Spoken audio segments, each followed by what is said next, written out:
It's your boy, Jeff Jones. You know me, the upset specialist, Thomas Boykin. Yeah. March Madness, Mike Jones. And this is 234 Sports Talk.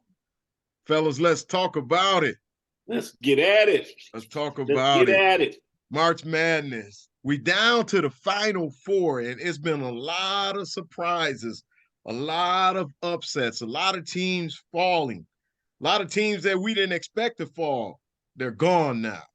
But we have four left. We have Florida Atlantic, we have San Diego State. Those two will be playing each other. And we have Miami, Florida, and UConn. And those two will be playing each other. Fellas, when we look at these four teams that are left, who do you think will be the last team to stand? Well, first of all, who's going to make it past these two games? And who's going to be the two teams that we see in the championship game? That's going to be a tough one to call because I tell you what, I guarantee you every bracket in America is busted right now.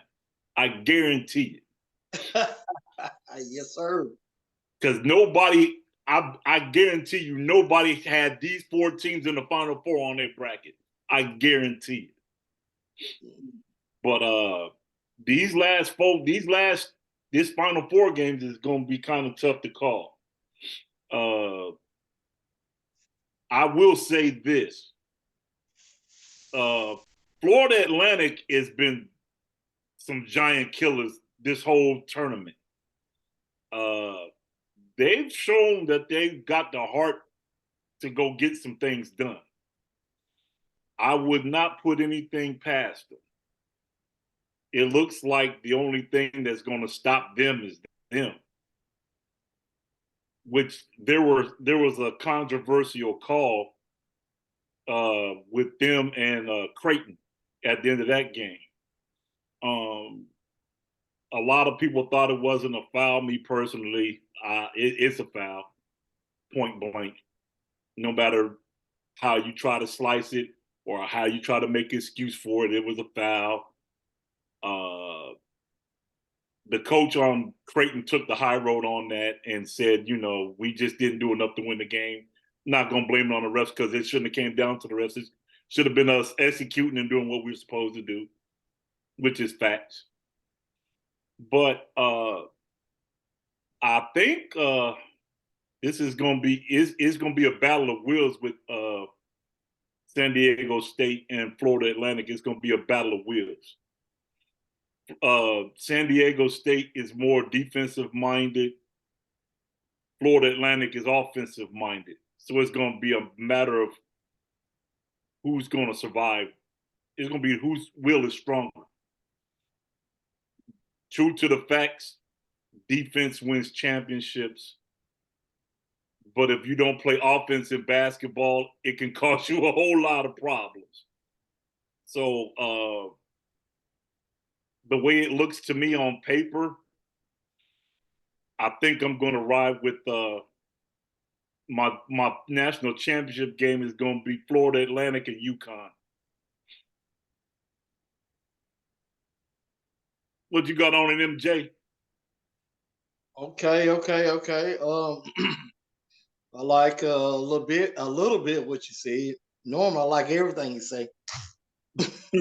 But I tell you what, like you said, Thomas, man, this is a surprise. Final Four, the Blue Bloods are gone. Even not only the Blue Bloods are gone. I mean, there is not a 1 seed, a 2 seed, a 3 seed, a 4 seed. Alabama is gone. All these teams that was Power Five conference teams, other than Miami being one of the schools that is a Power Five. But I tell you what, man, that just shows you what this transfer portal is doing in college basketball. We always talk about transfer portal in football, but look what it's doing in college basketball. It is making the parity, man. It is making it very tight. You get some guys that just can transfer here and there to these small universities just because they just want to be in Florida, like Florida Atlantic. They want to hang out on the beach or whatnot, and they'll leave a Power 5 school and just go just chill. And guess what? And then nucleus and these teams are connecting. These transfers are connecting very well, sooner than quicker. You look at the point guard that came from that played at Kansas State this past year, man. He gelled with that team so quick. So I think you can do it more easily with basketball than you can with any other sport. But as far as I'm looking at the Final Four, Florida Atlantic, they did beat a Memphis school, they beat a Tennessee squad, and they got the size that they are very athletic, and San Diego State, I think that's where Kawhi Leonard came from. And I do believe so. Yeah, so they've been generating that. To me, they've always been a school that just could not get over the Power 5 school. So now they are there. They would be a tough outing for anyone to play. But I'm gonna have to give the edge, guys, to UConn. UConn is blowing teams out. They shooting three. Facts. They are sitting running the court. They look to me the most impressive team that has not been getting any recognition. So I'm looking for UConn to sit and win a national championship. Tom, you got anything you want to add to that concerning the Final Four? I can agree with that. I can agree with that completely because, I mean, the way UConn's whole tournament hasn't been challenged at all. They've been blowing doors off people easily. So, I mean, matter of fact, they're the only school left that has won a national championship. Right. And Thomas, they got a big man. It's not like they just shoot. They got a legitimate NBA player that's a post player. Yeah, and they got a 7'2" dude coming off the bench to back him up. Right. So I mean, come on, man. If you use it right, they can work it. Don't get me wrong. Florida Atlantic got some guys that can score the ball. They can score the ball. Yeah, Florida Atlantic can score. They can score the ball easy. But look, Miami shocked me. I actually had Kansas State playing in the national championship. I did. How Miami pulled this off, I have no clue. It all comes down to, like I always say, it always comes down to who's better on that day. And on that day, Miami was better. Actually, Kansas State was better up until the last part of the game. They fell apart.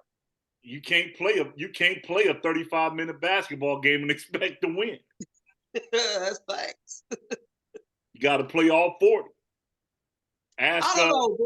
Ask Creighton about that. Right.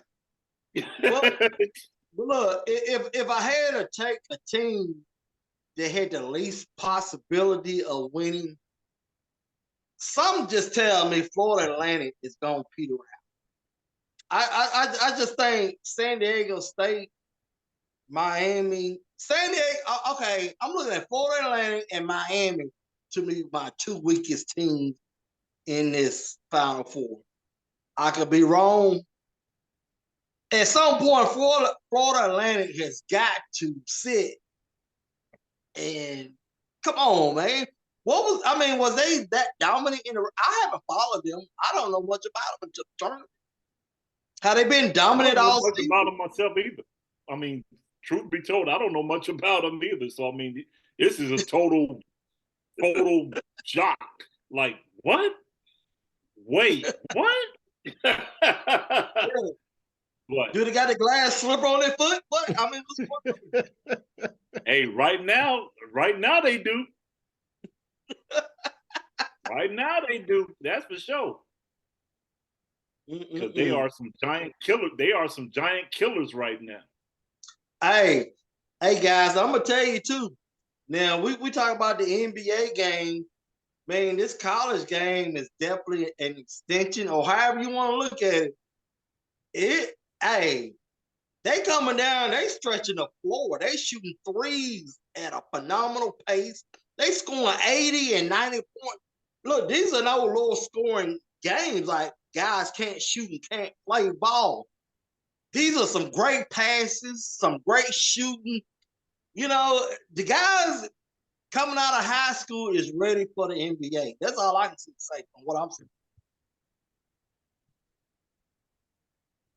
Facts.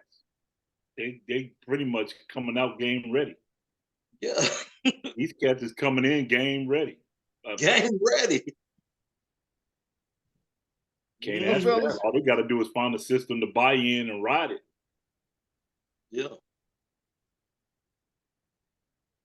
Well, fellas, we're gonna see. We're gonna see. You want to add anything to that, Mike? Nah, I was just gonna sit and see what you was going, man. Too, Well, you know, I'm feeling like UConn. I'm feeling like UConn because of the defense and just the way they play the game, their style of play. I think that they're the strongest out of the four teams that are left, and I think that they're gonna hold up the trophy at the end of the day. Yeah. But we'll see, fellas, and that's good take from both of you guys on that. We'll see. Real good take. Well, fellas, turning our attention to, we're still sticking with the basketball thing. We're going to turn our attention to the NBA. The Lakers lost 118 to 108 to the Chicago Bulls. Well, LeBron James came back. LeBron scored 19 points in that game. Now, looking at the Lakers, they went on a little run there when LeBron was injured. Do you all feel like the Lakers are a better team with or without LeBron James? I've been preaching this from the very beginning. LeBron James got to go. If it was up to me as a GM, LeBron's got to go. It showed you the games that he was out. LA went to playing traditional LA ball, inside out. Play through Anthony Davis, everybody followed suit, and it worked to perfection. It put them in the position they are in now. Now, if you watch the highlights, we go back. LeBron James comes in off the bench, comes in a game, and interrupts the whole cycle. AD only shot 8 times. Yep. 6 for 8 though. He went 6 for 8. But during the time that LeBron was out, AD was getting 27, 30, 35, 25 because they playing through him. Now LeBron comes back and like, oh, I got to add my part. No, son. If you're the GOAT, you adjust your game to what's working for your team. Not try to come in and play, I'm going to play LeBron ball. And no, keep the ball moving like it was. You were at every game that they won. You saw the ball. You saw how the ball moved. You saw how they scored. You saw other guys that were added in step up. Come on, man. It's rocket science. It's not rocket science.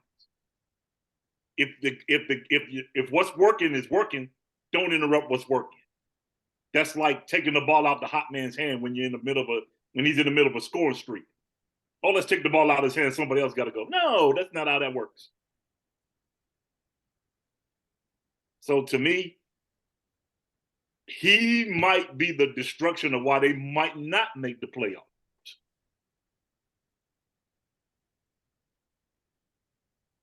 That's just me. I mean, and it looked like it. If you looked at the whole situation, there was a couple shots during that game where they pictured LeBron and AD, and they wasn't even looking at each other.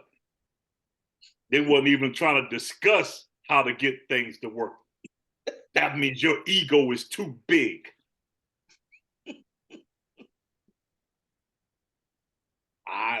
Dude, all I can tell you is when we play through AD, we win. We play through LeBron, not so much.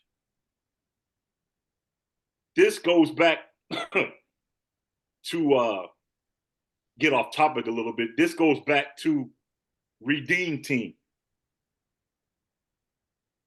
Where you put LeBron James in a situation where he's got a whole bunch of studs and you lose. And then the team before the Redeem Team, you put all these guys together, you put LeBron together to run this show and you get beat. They bring in the Redeem Team. Who did they bring in to fix it? Kobe.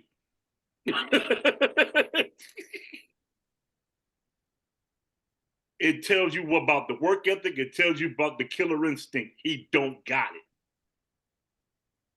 He don't got it. Plain and simple. What you got on, MJ?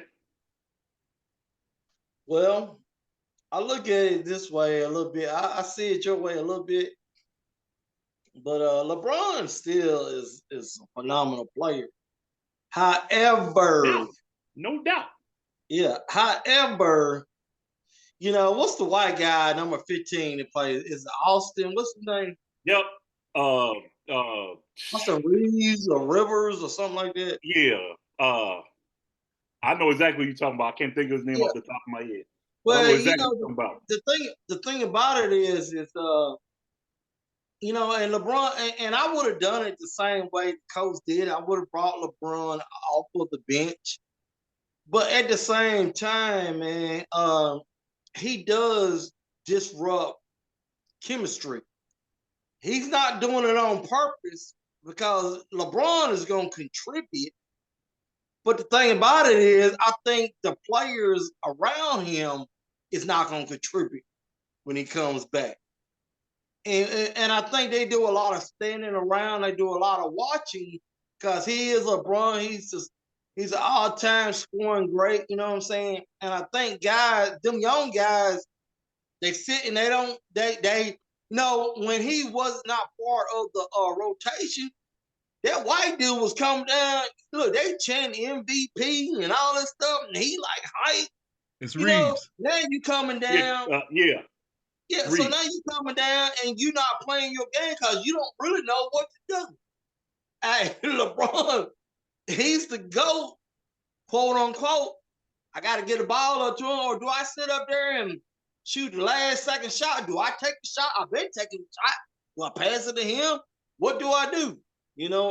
I just think that, man, LeBron been hearing some flack from some older players, Mario Chalmers and Steven Jackson.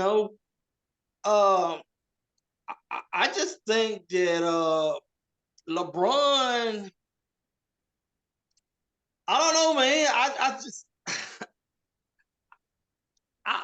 just don't know what to do. I don't know what to. If I'm a head coach, I don't know what to do with LeBron James. I really don't. Because I like what I got on the floor. I like them guys. Right now, your boy's kind of a little hurt right now, or what, D'Angelo or something. But once he come back, man, sure, they've been winning, dude. They got, I don't know, man, what I tell LeBron. He's exactly what I would, dude. I know exactly what I would tell LeBron. I know exactly what I would tell him.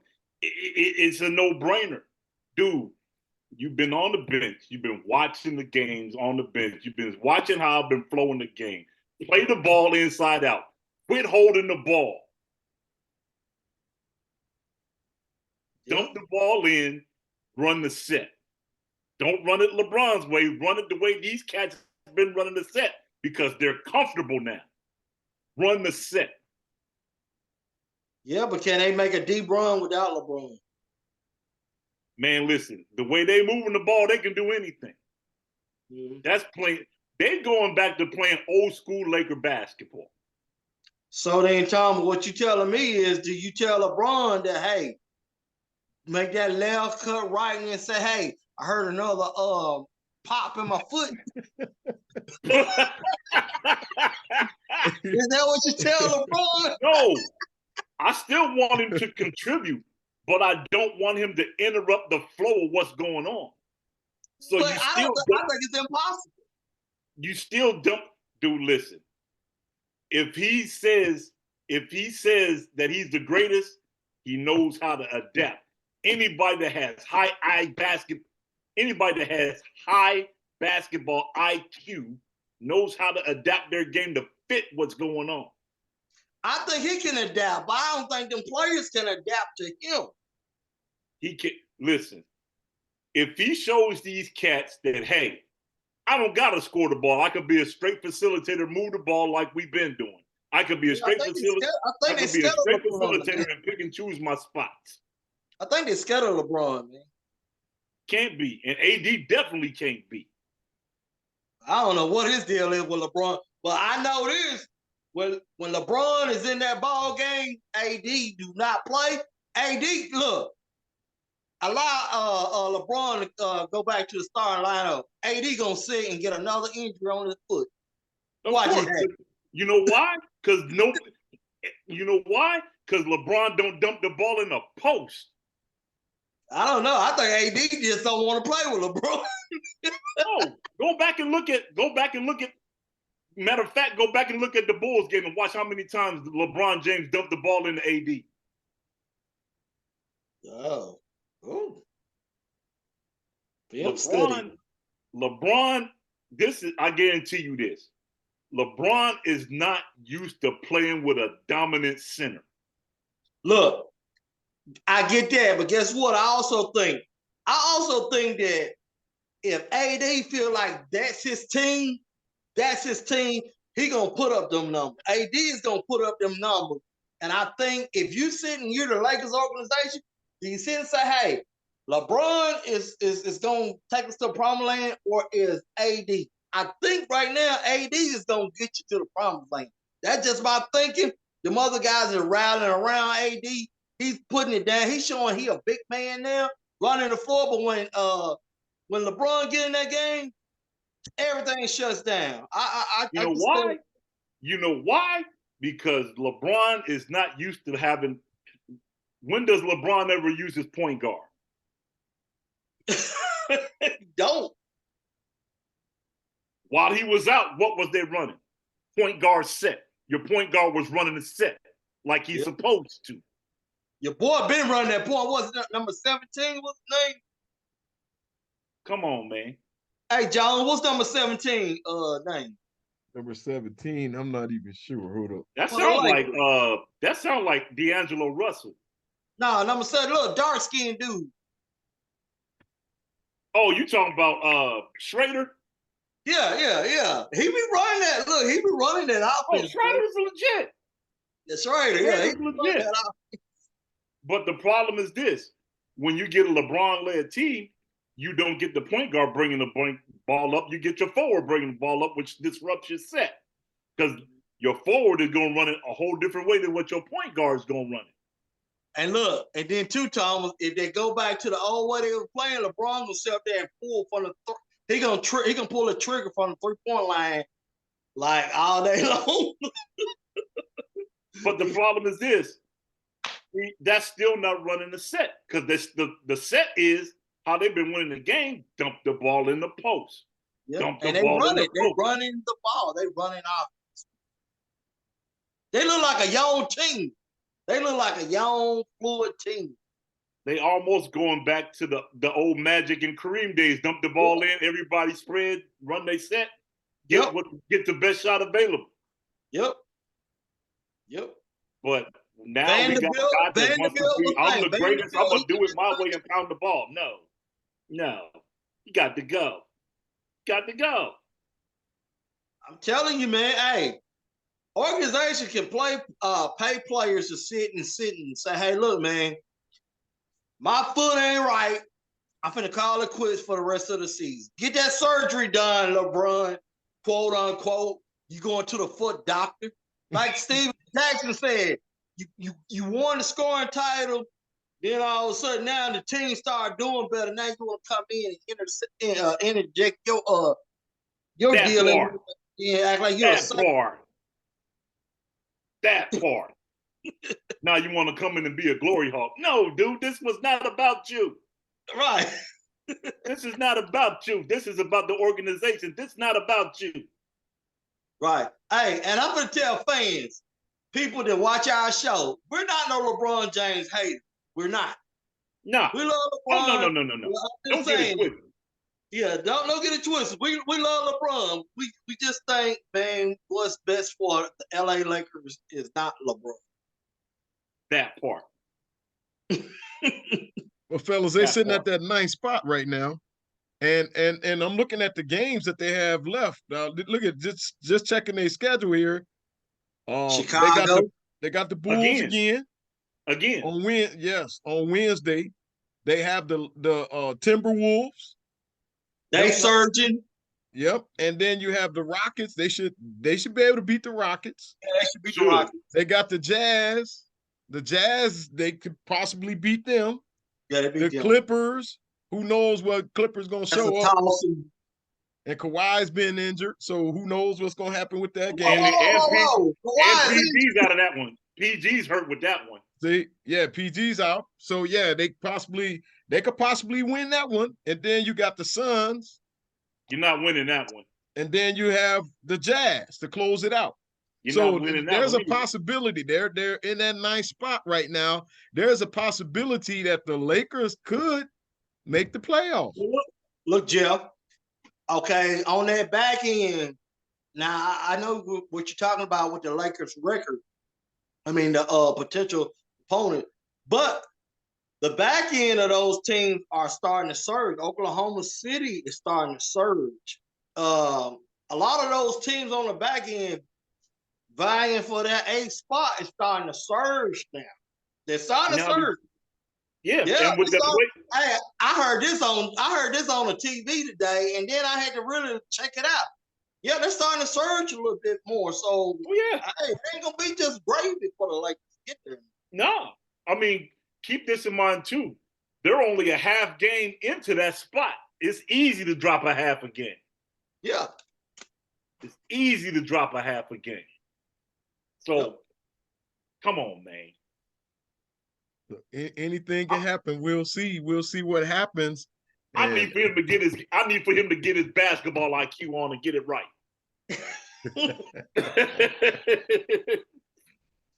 I just don't want to see the Lakers in the playoffs.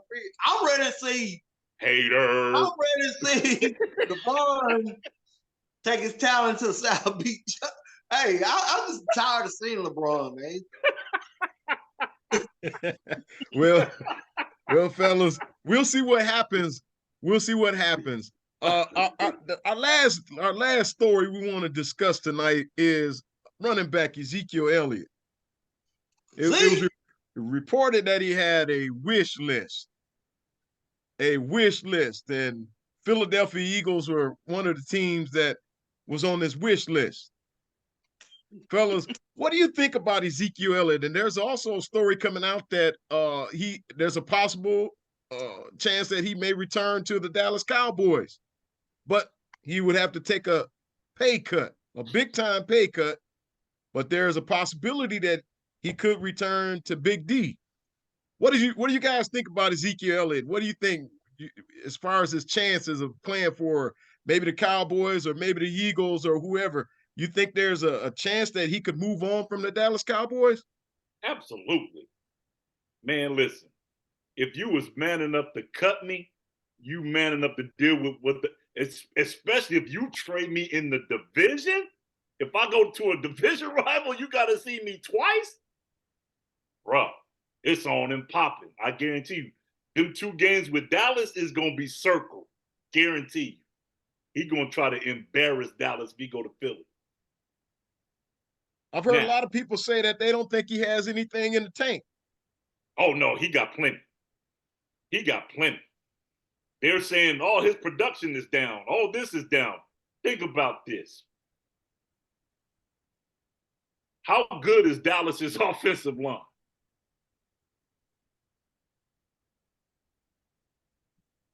But and in the long scheme of things, how many times do they hand the ball off? How many times are they depending on Dak Prescott to win them a game? I mean, come on. I think he's better served going somewhere else where he can be used like he's used to being used. Because the dude is not injury prone. He's still got good wheels on him. He showed that a little bit last year when he was able to get loose. Dude can still play. Just a matter of getting some guys now. He's just gonna need to go back to guys opening holes and being physical. What you got on MJ? Yeah, Jones was mentioning the Eagles. Is there an Eagles in the CFL or something? Trying to figure this out. Or the XFL? I mean, surely you're not talking about the Philadelphia Eagles. Because that's what it sounded like he said. Hey, I just don't. Hey, man.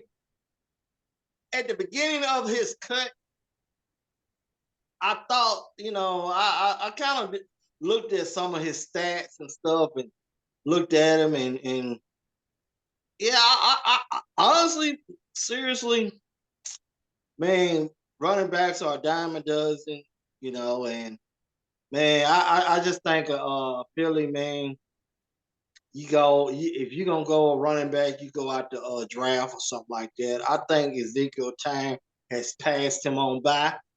The Cowboys, I think it has passed them on by. Like you said, Thomas, well, they probably didn't run the ball as much in D-Lane, but when they ran the other running back, he was popping 10, 20, 15 yards. Pollard. So I just think Zeke, man, is I know he's your Ohio State, the Buckeye. I know that's your boy. Look, sound like Stephen A. Smith. I know that's your boy, but I think he's done. I think he's done in the NFL. If I'm gonna take him, guess what? I don't know, man. What a squad, man. Running backs can be revitalized, but they can't. As far as Zeke, he would not be a starter on my team in the NFL. I'm not for sure if he does play, he would be a second or third back. I'm just saying. That's just me. I know they was talking about him coming home playing for the Bengals. Really? Yeah. They were talking about him coming back to Ohio play with the Bengals. That could be that might could be something. I don't know. Well, what's going on with the Bengals running back situation? Their running game is it's more Joe Burrows than anything. Man, I like that one too. P. Ryan and Mixon. Oh, P. Ryan nice though. Don't get it twisted. P. Ryan nice. Came out of Oklahoma, if I'm not mistaken. Look, I tell you what, Jones, you talked about it. You pressed me on it back here. Not knowing what Derrick Henry's situation would be at Tennessee, I might was saying bring him in. If Derrick Henry's gonna be the back, if he's still there, I wouldn't mind having him as a backup behind him. Derrick Henry. That would be a nice 1-2 punch. I still think Ezekiel has some gas in the tank, but again, he's not going to be your starter. He's not going to be your starter. His numbers were down 876 yards last season and 12 touchdowns, but a lot of that, once again, I think that has to do with Pollard because Pollard was so good that Ezekiel wasn't getting the ball as much as before. So, of course, your numbers are going to go down because Pollard was outshining him. But I still think he has some in the tank. Ezekiel just going to have to just tough it up, take the pay cut. He's not the same guy he was years ago. He's not worth the money that he was getting in Dallas. So he's just going to have to take a pay cut and then just, suck it up and drive home and find out which team is willing to take him on. Hey, Dak Prescott ain't worth the money. Hey, Dak Prescott ain't worth the money they paying him, but he's still out there. Trust me. Hey, Dak Prescott, look, hey Tom, you better not go Dallas, man. Dak Prescott's gonna find you. He been watching this show. Mike Jones, can I tell you something? His days is numbered. Come look a brother up. But His look, days are numbered in Dallas, and McCarthy's days are numbered in Dallas. If those guys do not win the Super Bowl next season, I promise you, it's going to be some big changes in Big D. The only big change is gonna happen in Big D is when the owner sits up there and passes away, and that franchise get given to one of his kids. That's the only time that franchise is gonna change. That's when the Super Bowl will probably come again. Jerry Jones is not gonna change. Like Art Shell. Hey, Jerry is Jerry, man. It's not gonna happen, man, on the Jerry Jones watch, man. Guess what? He think he's got to figure it out with Dak Prescott, Tony Romo, and all them cats. Nope. He is. Look, he's kind of like a Michael Jordan right now. He might need to sit up there and sell that franchise for the next time for somebody to see him win the Super Bowl with the Cowboys. That ain't gonna happen. But that's good. That's good take on it, Mike. Hey, fellas, we had a good one. We out of time for today. We're going to get ready to call it quits. But until the next time, it's been 234 Sports Talk. Catch us on YouTube. Catch us on Twitter. Catch us on TikTok. And we want to hear from you. Comment. Talk to us. If you like the show, if you don't like the show, talk to us. We want to talk to you. It's been 234 Sports Talk. Till next time, peace. Peace. Peace.